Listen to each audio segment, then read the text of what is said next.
What's good, y'all? KJ here with the Urban Fruit Forest. I was out here in the trap, looked down the ground, saw I had a dwarf Hawaiian mango that fell on the ground. Just coincidence, I had my neighbor out here too. He's like, did you just get that from your mango in a pot?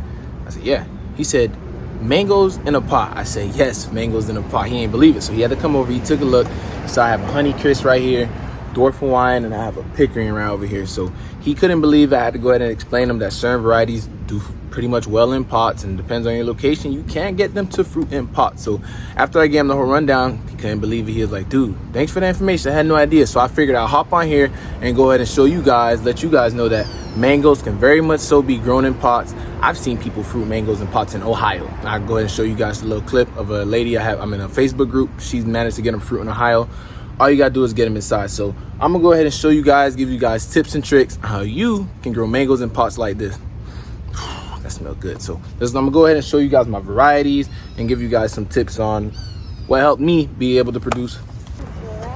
So I'm gonna go ahead and give you guys the biggest benefit I see in growing mangoes in pots is it helps you utilize space. If you're a grower like me, if you're a grower like me and you ran out of space in the ground to get any more trees, don't pull it.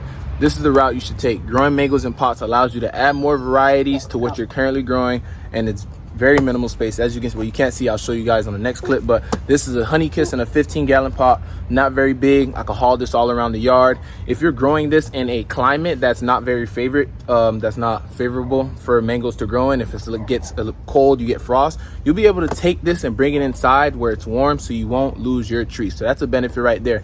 Mobile, small, doesn't take up much space. It's colorful. It is. And smell it. What does it smell like? It smells like strawberry. Okay, he said it smells like strawberries. So that's the benefit right there. Utilize space, and you can bring it in during the winter. Helps you add more varieties. I'm gonna go ahead and give you guys some tips and tricks to help you guys grow mangoes in pots. Let's go ahead and flip this around, show you the varieties, and tell you guys what I do in order to get fruit like this. So right here is a dwarf Hawaiian. Right here, I have a honey kiss. Dwarf Hawaiian is in a 7-gallon. Honey kiss is in a 15-gallon. Don't mind the weeds. Cashin's supposed to pull them. He ain't pulled the weeds yet. And right here is a pickering. Those are the 3 varieties I recommend to people when they ask me what's a small mango that I could keep in a pot or in a small area that's very limited in space. You're gonna go pickering, honey kiss, or dwarf Hawaiian in any order that you'll like. So, there's a few other dwarf varieties that do really well, but these are the ones that I have experience with, so I'm not going to recommend something that I haven't grown yet. When growing these in pots, you're going to want to make sure you use a soil that drains really well. Mangoes do not like wet feet, so you're going to make sure this drains really well, has a decent amount of organic material, and have drainage holes. So it will do you no justice if you have well-drained soil without drainage holes, because your mango will get wet feet, rot, and then die. So those are some tips right there. You're going to want well-draining soil, good organic material, and you're going to want to make sure you're growing a variety that does well in pots. This is Honey kiss right here.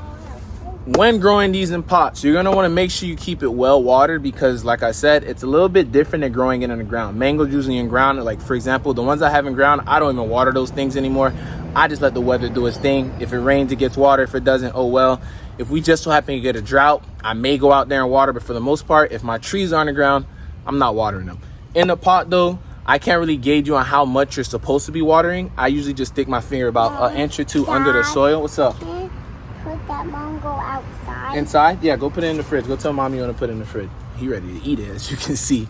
You're going to want to stick your finger into the soil about an inch or 2. If it's dry, go ahead and get it some water. Also, with nutrients, it's not in the ground again, so you're going to have to give it nutrients. What I usually use, I have a earthworm composting bin.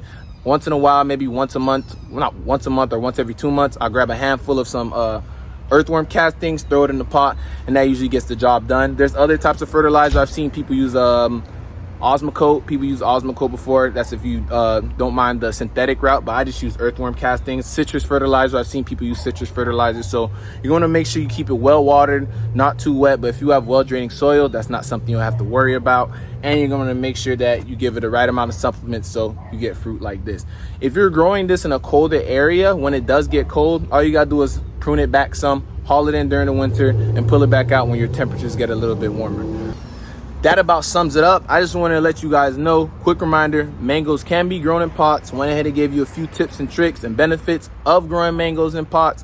I gave you guys 3 recommendations of dwarf varieties that I could grow in pots, that I have grown in pots. There are many others out there. I actually have a few in pots right now. They just haven't fruited for me yet, which is why I haven't recommended it. So I appreciate you guys tapping into this video. If you have any questions that I haven't answered, go ahead and comment those down below in the comment section. If you haven't done so yet, subscribe to the channel and follow us on all our social media platforms.